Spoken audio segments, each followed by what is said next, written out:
This Kirblog topic was suggested by Vial Araragi. If you'd like to suggest topics for videos like these, and if you want to hear me record them in my community Discord server before they release, consider supporting me on Patreon at patreon.com/Kirbifer.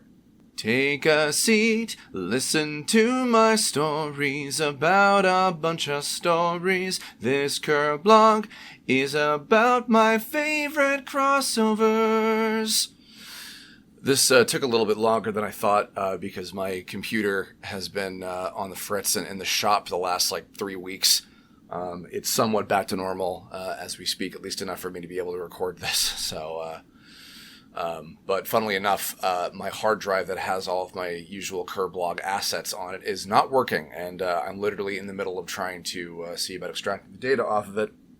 So, been a little bit of a technical mishap that I've had to deal with as of late, but trucking along. So so this was a fun one. This actually came up in the most recent monthly Q&A that we did here in the Patreon Discord server and everything, and Vial put this forward and then officially posted it when I put the call out for what the next topic was going to be. So crossovers are kind of an interesting novelty in media. I don't mean that in any kind of derogatory sense, because I quite enjoy them. I think I've always really enjoyed them ever since I was a kid. The just kind of that novel concept of having multiple characters from this individual things crossing over with each other, whether it's from completely opposite corners of media or sometimes neighboring pieces of media. I've always had a fondness for that, especially if it's done very well and very uniquely and interestingly. And I was trying to, as I was going through and kind of making a list of all the different examples of that, I was trying to think of, what the first crossover that I ever experienced was.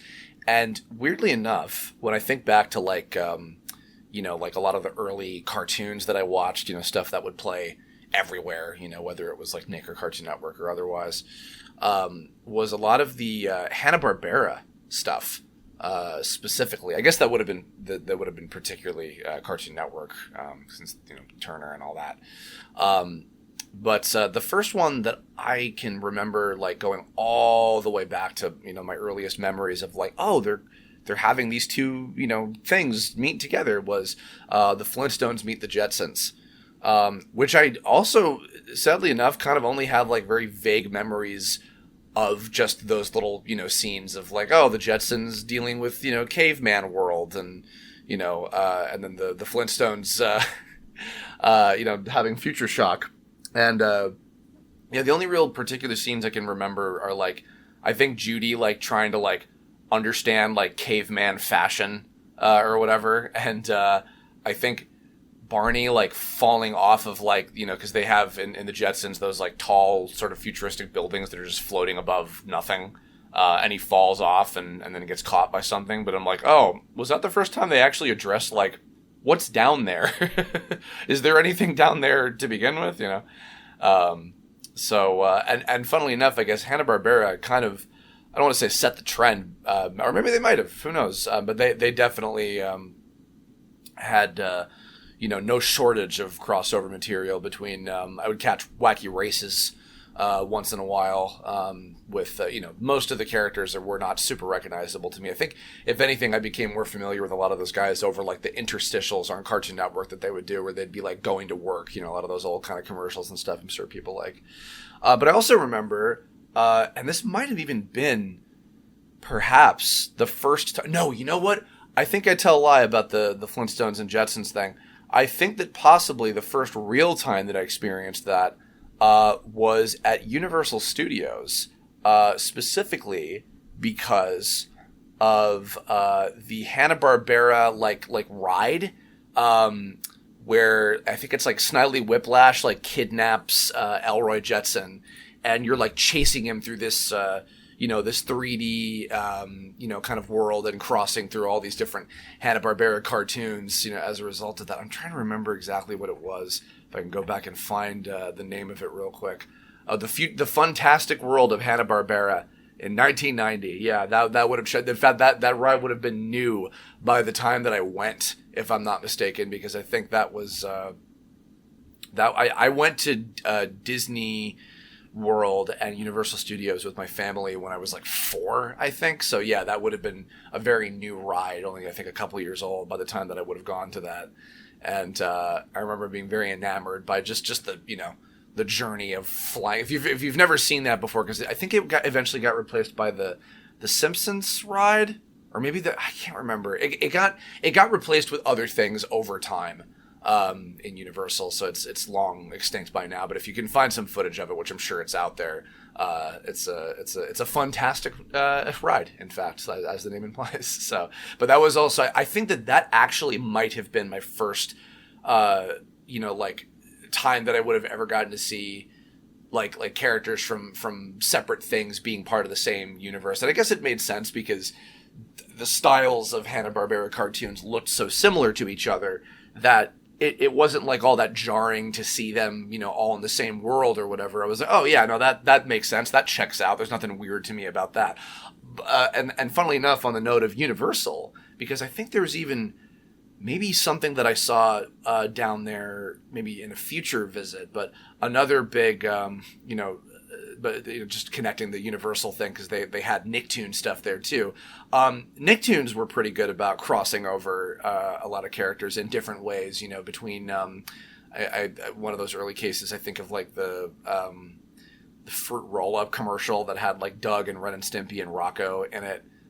It's like for like an easy example of that. There was some kind of show that I went to go see.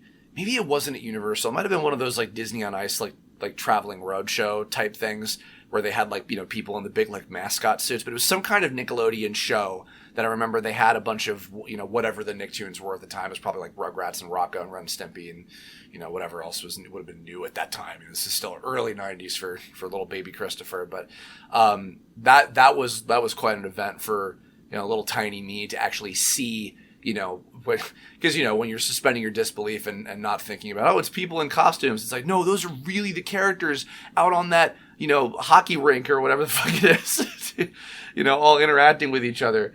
And I my only real memory was Ren busting through like a wall in like some kind of like Nicktoons like car with like a slime car. And because Stimpy was one of the characters in the suits, and Ren, I think his head was just like a puppet head or like an animatronic head poking out of the top of the car, going like, "Stimpy, we got to go!" And that was it. That was that. I remember that particular moment of like, oh, Ren is in this. Okay, I think he wasn't on the poster, but Stimpy was. So there's Stimpy, but Ren gets allocated to be inside of a car and his head popping out. So. And it's funny, the later kind of more in-depth stuff like the Nicktoons crossover video games, of which there's been, probably got to be like 10 at this point, including like the fighting games and the kart racers and, those action games, like Globs of Doom or whatever, some of those. I've never played any of those. I kind of missed out on those. By the time that they were producing a lot of those, I think I'd kind of like, I fell out of love with Nickelodeon, and I grew out of Nicktoons for a short while until eventually, Avatar came around. But yeah, no, I just never indulged in the Nicktoons crossover video games. But I'm sure I probably would have enjoyed them for what they were if I'd given one of them a shot. Even what is it? I know a few people that really love that Disney Movie Maker PC game. I've heard a few tales of people of my age that were way into that, but yeah, never had any of that stuff, unfortunately. And even I can't even remember. This is a bummer because I think it's kind of cool that they did this, but the Fairly Odd Parents and Jimmy Neutron full on crossover specials, the Jimmy Timmy Power Hour stuff. That I think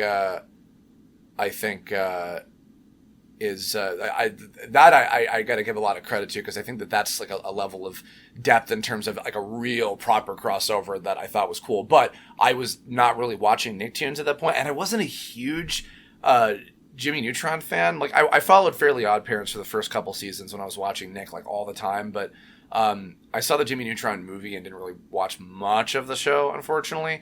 So by the time the Jimmy Timmy Power Hour kind of came along, I was kind of falling out of that a little bit, and I would think I was indulging a lot more in just other regular video games, which, speaking of, I can always remember my mind being blown when the first Super Smash Brothers for N64 came out. And I don't even, I'm sure it must have just been seeing the commercial of the, you and me, we're meant to be, no matter how they toss the dice with the four characters. Speaking of mascot suits again, that famous, American commercial for Smash Brothers.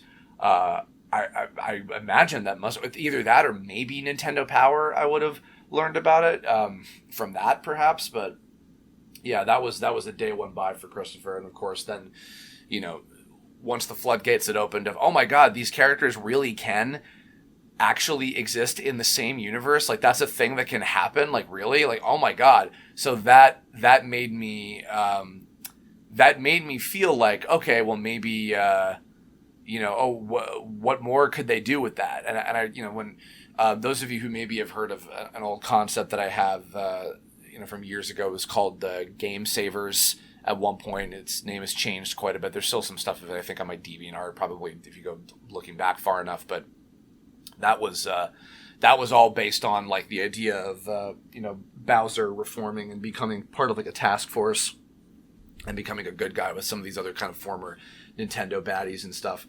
I thought, when Smash came out, like the floodgates opened in terms of like my creativity as well.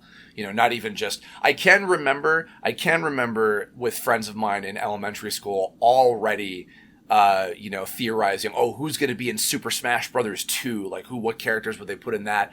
And funnily enough, most of who we guessed did end up being in either Melee or Brawl or otherwise, eventually. So, I guess our creativity wasn't that much of a stretch when it came to that, but I do remember like just the idea of Nintendo and even video game characters being able to cross over with each other was certainly something that was a big deal to me.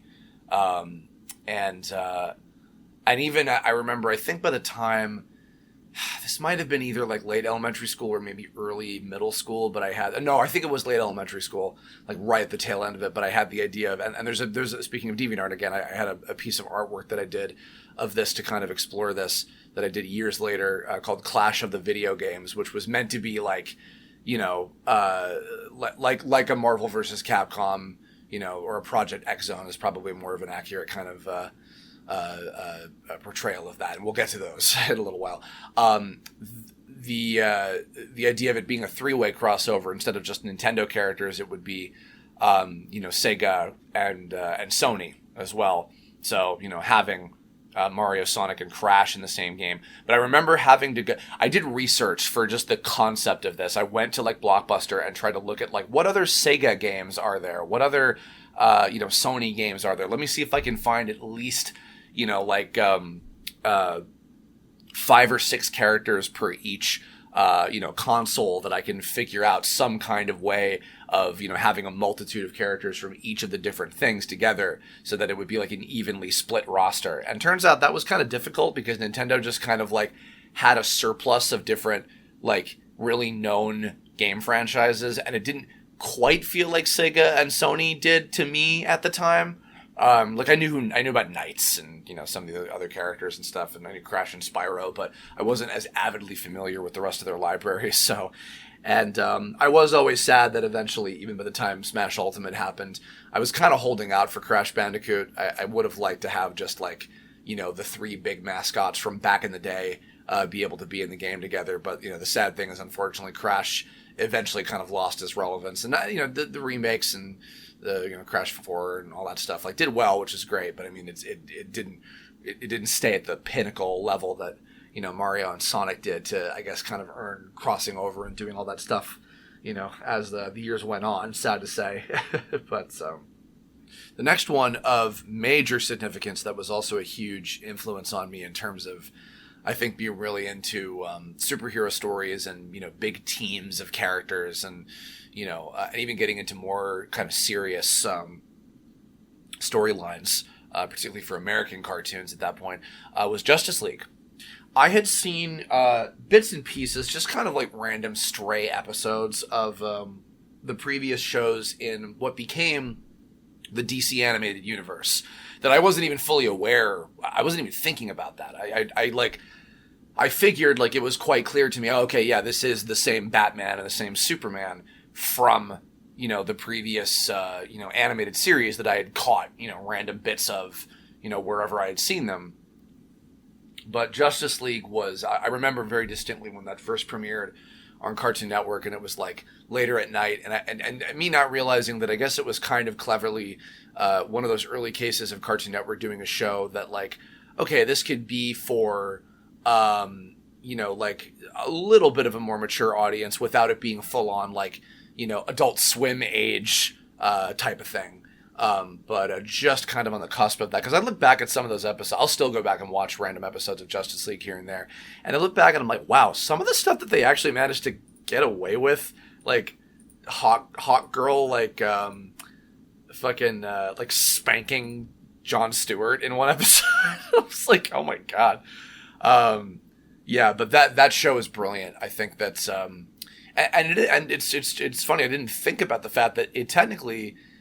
It is a crossover in the sense that it was the ultimate eventual culmination of the DC animated universe shows that had been coming out, for the years, however long it was, leading up to that.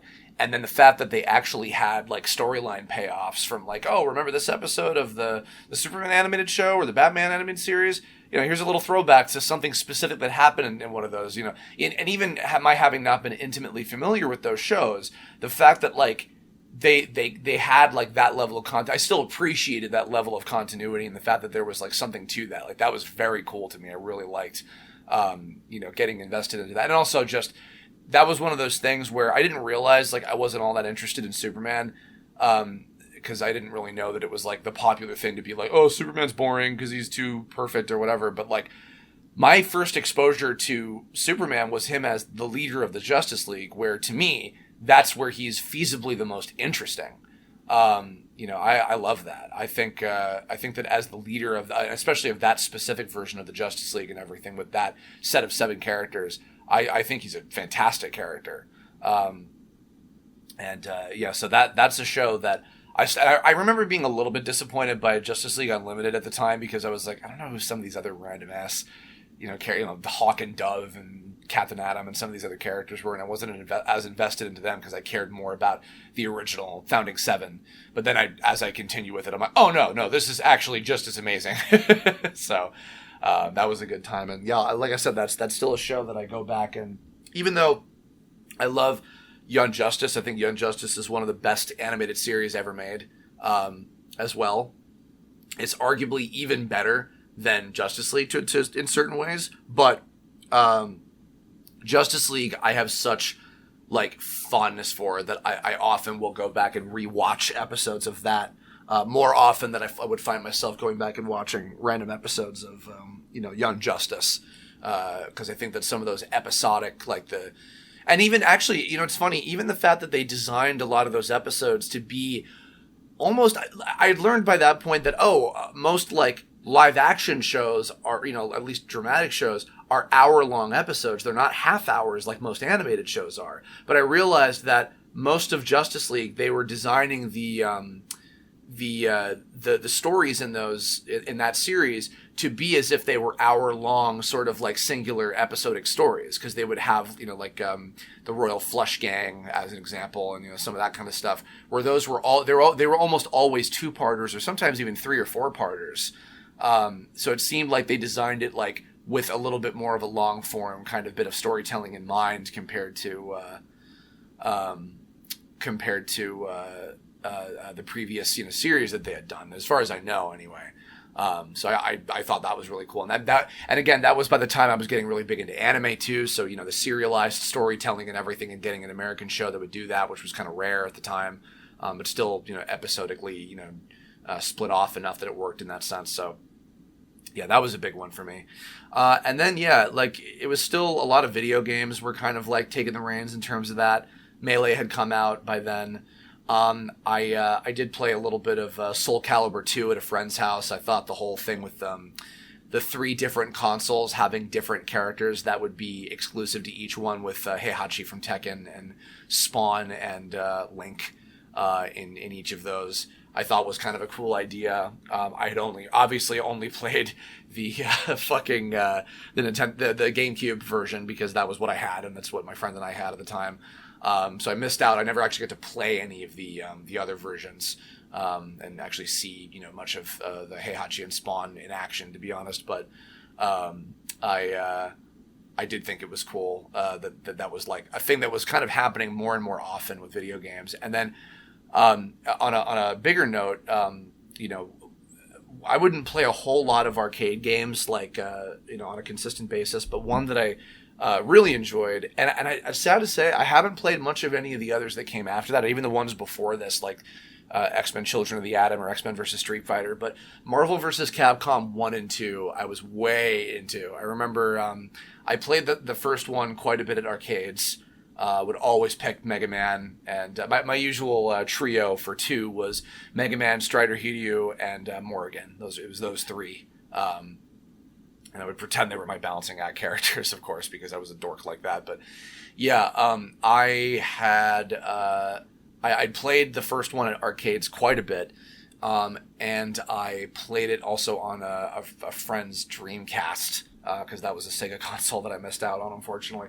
And then I bought, I got laughed out of a store at a GameStop when I was like looking for a copy of MVC 1 on PS1. They were just like, you can't find that shit anywhere, dude. What are you talking about? It was like immediately, it became so rare to find. But MVC 2 I bought on PS2, and my dear old Kirbo dad would constantly sing, they want to take you for a ride. And it's so weird to me too that even I think looking back, admittedly, I think I just literally got the fucking game for Mega Man more than anything else, because I knew who all the Street Fighter characters were. I knew who, a handful of some of the other Capcom characters were, and I knew who some of the Marvel characters were. But I look back and I'm like, I didn't know or care about most of them.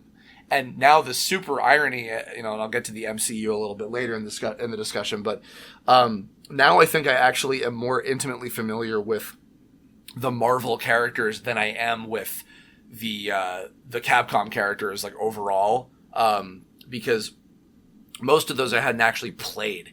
I might have like known of them from just, like I've never played a Darkstalkers game before, but I know most of the characters from Darkstalkers, just as an example.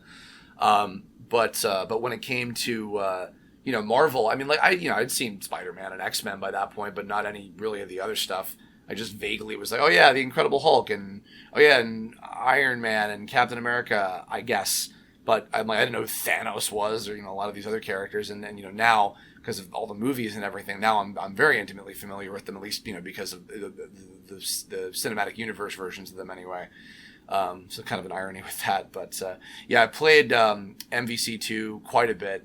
But I think it's, I think that one, it was a strange case because I didn't even view it with like through the lens of like, oh yeah, a crossover of all these characters that I love. It was more so just like a cool fighting game that also has Mega Man in it because I'm obsessed with fucking Mega Man.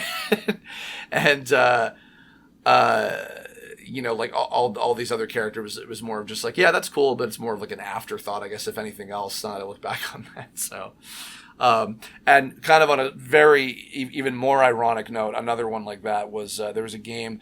I'd never played any of the Onimusha games before, but I remember walking into a store and I had seen I was with my dad somewhere, and they had like a player's guide for this game Onimusha Blade Warriors, which was sort of a fighting game. I think Onimusha, the original Onimusha, was like I can't remember exactly what type of game it was. It might have been like an action game or something. I can't remember, but they made a fighting game, kind of like a Smash Brothers-esque fighting game with elements of other things, called Onimusha Blade Warriors, and it was mostly just Onimusha characters, but they also had a couple other random Capcom characters, so they threw in Battle Network EXE Mega Man, and they had Mega Man 0, that one specifically, and I just wanted to like unlock them and play with them.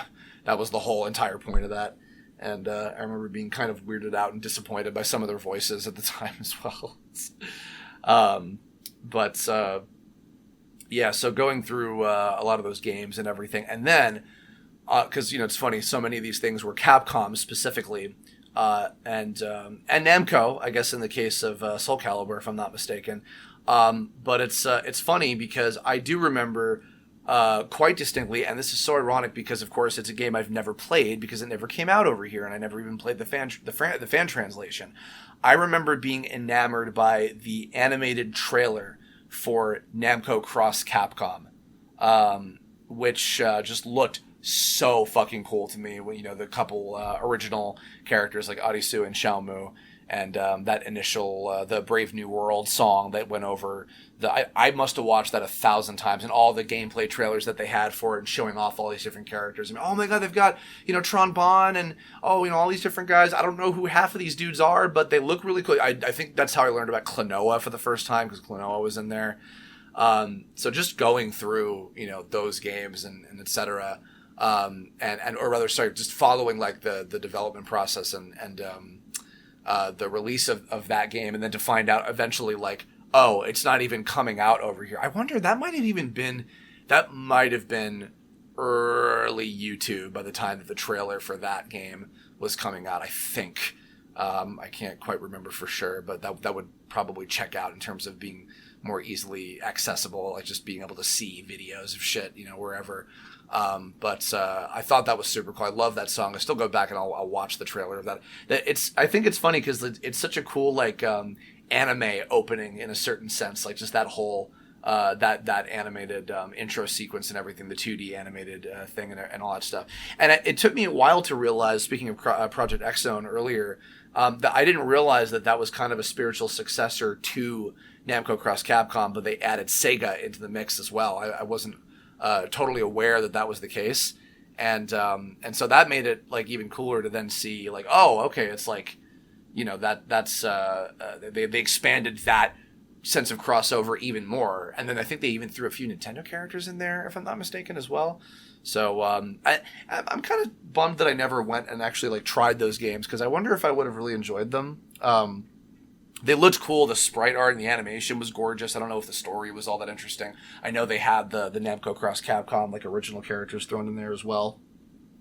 So, yeah, Project X Zone is one kind of crossover thing that I kind of regret never, like, looking into. But maybe as we get into the next generation of, you know, putting DS and 3DS games on virtual consoles, whatever way that they find, you know, a way to do that, maybe they might have those on a console at some point and, you know, have those shareable. And the fact that also they chose to translate those after, even though Namco Cross Capcom, you know, sure probably had demand for it to be translated, but they never did.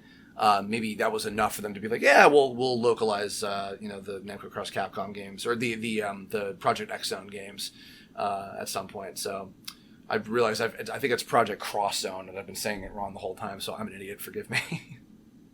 A couple ones I think I might have done potentially out of order in terms of the years that they were happening or whatever, because I'm going through the length of the entire 2000s, that whole decade.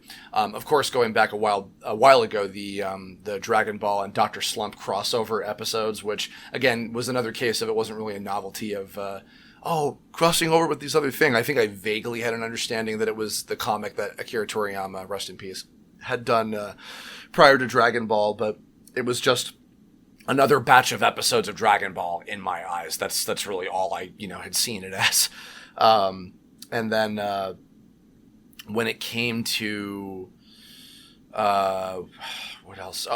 Another. I was talking about the Nickelodeon ones, but I have to give some huge credit to, good lord, The Grim Adventures of the Kids Next Door.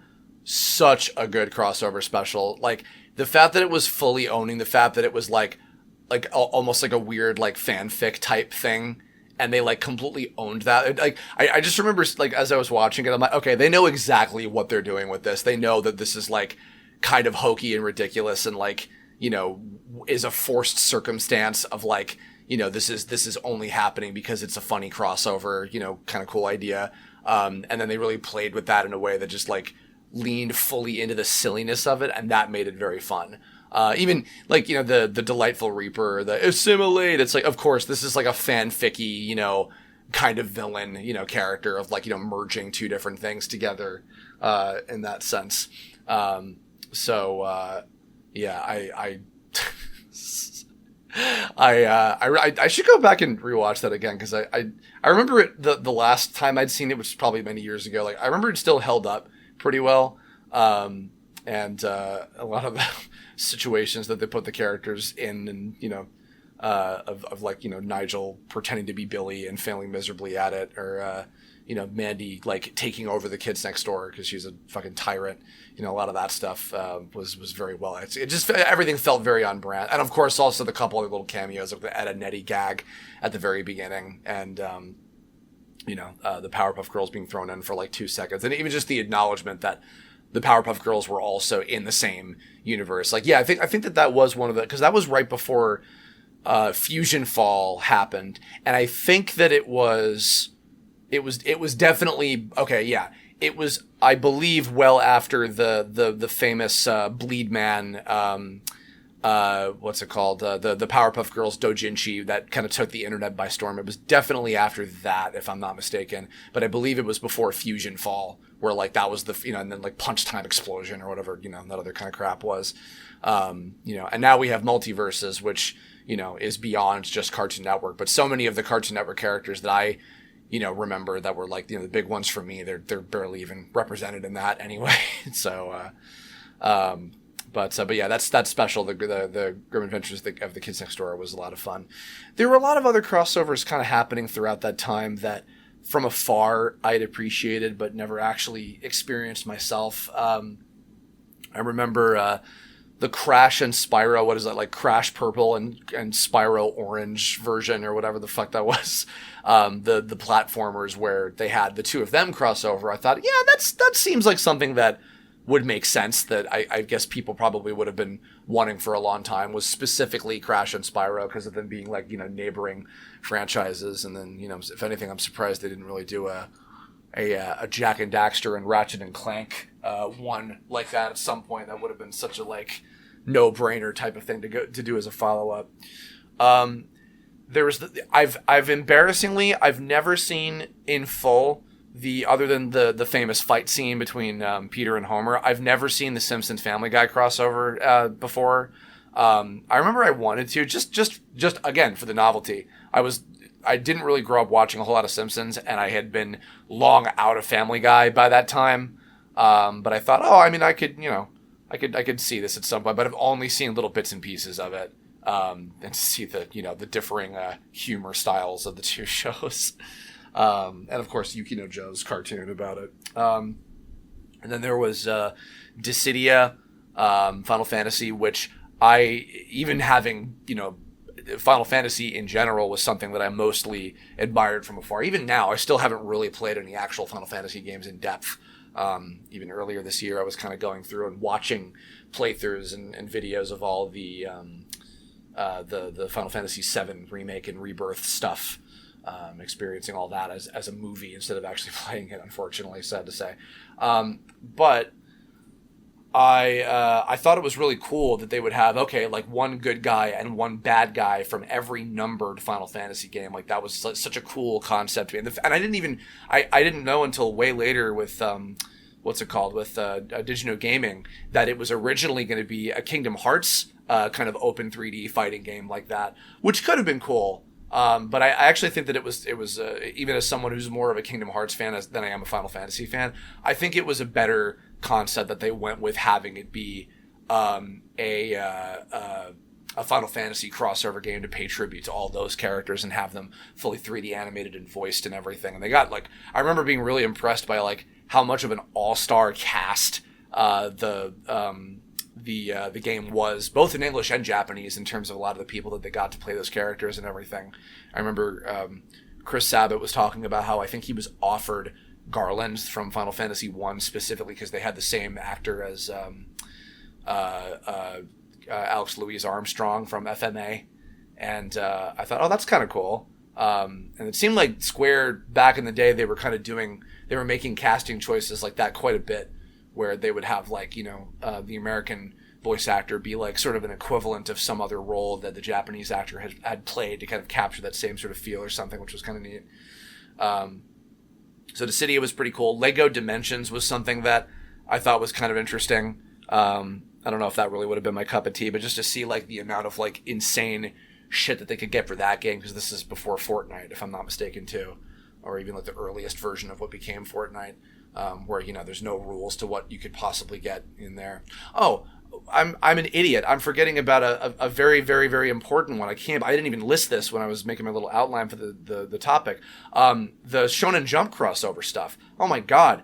I literally got a Japanese copy of what's it called? Battle Stadium DON, which was Dragon Ball, One Piece, Naruto, kind of Smash, or more like it was a Smash clone, but more so in the sense that it was a Dream Mix TV World Fighters, another wacky crossover game, kind of clone. It was that sort of mechanic where you had to, like, it was like the kind of the meter and like the shared sort of like orbs between all the characters and everything. But I remember playing that for quite a few hours and being just so fucking disappointed with the lack of anything, and like you unlock stuff with a rigged slot machine and all this nonsense. It was so stupid.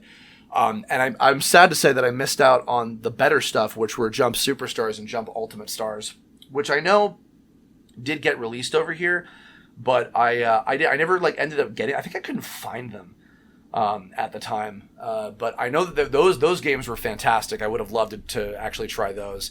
And then Jump Victory versus Stars, whatever the console one, and then Jump Force, I know were both kind of like from what I've been told by a lot of people, which is kind of a shame because they looked really cool, and I would have been excited to see, you know, what would have happened with that stuff. And then even the fact that we got just very recently a dub for the One Piece Toriko, Dragon Ball crossover thing, which was super cool to see that happen and everything as well. I loved that. I thought that was super cool that Toei was able to, even just Toei by themselves were able to do that and have all those characters together. I know it could somewhat be a little bit of a licensing nightmare to get all that kind of stuff situated sometimes.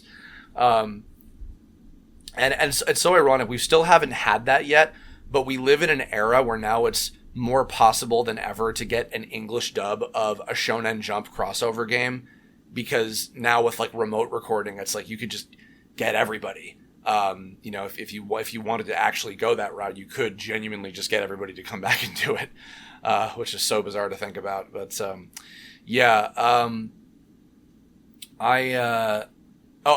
of course, Cross Epic, which I should mention was a super cute little one-shot Dragon Ball and One Piece crossover little manga thing that the two creators had done, which was super cool. I loved that. I remember when that first kind of hit the web. And it was a kind of a cute celebration, this kind of alternate universe to put all the characters into, and the irony of like some of them having so much to do with each other that made so much sense. And I even remember thinking to myself, like, wow, there's a lot of shared actors between these two things.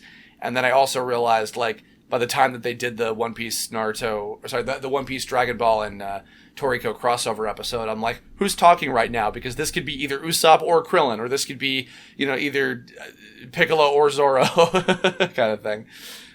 Another one I'd be remiss to speak about.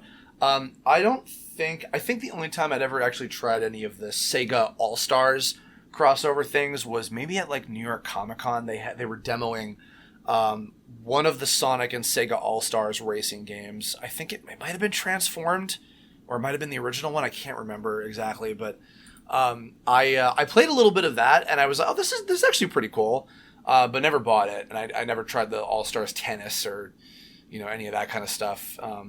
But I did play in college. I played Sonic and Mario and Sonic at the Olympic Games, and the original, very first one that came out. I don't think I tried any of the other ones after that.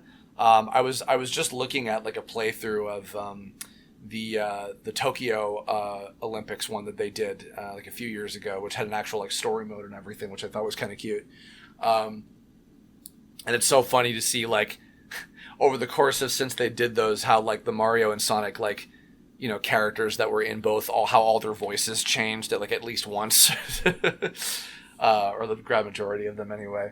And I remember playing through the first one in college on the Wii with a bunch of my friends at the time. But I recall like we all got kind of bored of it pretty quickly. And even though it was such a landmark, like, oh my god, I can't believe they actually did this. Like, wow, they finally did a proper Mario and Sonic crossover. This is amazing. But then when you realize like, oh yeah, it's just a bunch of like mini games, and they're like realistically based for the most part. They had like the dream events, which were more kind of like fantastical and more like in line with the actual worlds that they came from and everything. But for the most part, they were just like the actual Olympic sports. And I got to a point where I was like, yeah, whatever. There's nothing about this that's like all that crazy. So I think we really only had like the one kind of session of playing through it with a couple people, and then I think we kind of put it down and just didn't bother messing around with it much after that, unfortunately, even though it was such a cool thing. But what I do remember, and this actually might be my personal favorite example of a crazy crossover that actually happened, and I do look back and I still can't believe that this was something that really occurred, which was the Mega Man and Sonic Archie crossover comic. They did two of them, though. The second one eventually became Sega and Capcom in general, which was absolutely fucking wild to think about that happened at some point. But I was I was enamored by that. I had been trying to get back into the Sonic Archie comic kind of intermittently. I was even meeting and going to school with a couple people that ended up working on the Archie comic at some point in different capacities. But I remember like, and following the Mega Man comic, like, absolutely to a T, because I was way into the Mega Man Archie comic. I thought that was fantastic. And I got super, super big into that for sure. But I remember, when they first announced that, I was blown away that like they actually managed to pull that off, because it felt like such an out of reach kind of thing that could even be humanly possible. But they did it, and it was fantastic and so well executed. And the fact that they kind of had to wedge it in at a bit of an inconvenient time, considering they were like right in the midst of all these other things that they had to take care of in terms of the stories of both series, and they kind of interrupted both of them to do this this whole story with the two of their universes kind of clashing, and then also having to introduce a bunch of characters that they weren't even going to really have like in the series proper for like quite a while up until that point. And making all that work of like, because the Mega Man series they only got up to the end of Mega Man 3 by the time that series was canceled. So they had to have all this other stuff introduced and make it all work somehow. And they pulled it off. I mean, I would certainly say I was very impressed by how they managed to make that work, actually. If you could still go back and find, if you can order it somewhere, like in some way, the Mega Man and Sonic, I think it's like Worlds Collide, and then the second one is like Universes Collide or something like that. If you can find those, please pick them up, because they are a treat. And if you just know Sonic and Mega Man well enough, you don't have to like know the whole mythos of like the Archie stuff that's leading up to that point. If you just know enough about Sonic and Mega Man, you'll get a kick out of them, because it's such a good time. And then I guess the only other kind of like major one of significance that I guess makes sense to go into would be like the MCU, which it's crazy to think about that started, thinking about all the ones I was going into from throughout the course of the 2000s, and the fact that like, oh yeah, some of these started in the 2000s, like with Iron Man and the Incredible Hulk, which was eventually what started that whole thing, and having all those characters slowly but surely get together. But I think that even though I know we're in an era of like kind of more, we were in an era of Marvel burnout, and now I think we're slowly getting back into hopefully what could be some better stuff as time goes on. We can. People will maybe be a little more enthused about the movies again, but at the time, I honestly think that what they did with that, what they managed to do with the MCU and how they slowly built it up over time and eventually got it to be what it was, I think was an incredible feat of filmmaking and storytelling. I look back on everything that they accomplished with that stuff, and the slow burn of eventually leading into what became the first Avengers movie, and slowly but surely introducing more and more of these characters, including, going back to the Marvel vs. Capcom thing earlier, a lot of characters that I otherwise did not care about. I didn't care about Iron Man or Thor or Hulk or Captain America or the Guardians of the Galaxy or any of those characters. I didn't care about any of them until the movies happened. And now, of course, as we're getting more Spider-Man stuff, which I love the Tom Holland Spider-Man stuff and everything, and to see what else they're going to do with that, as well as the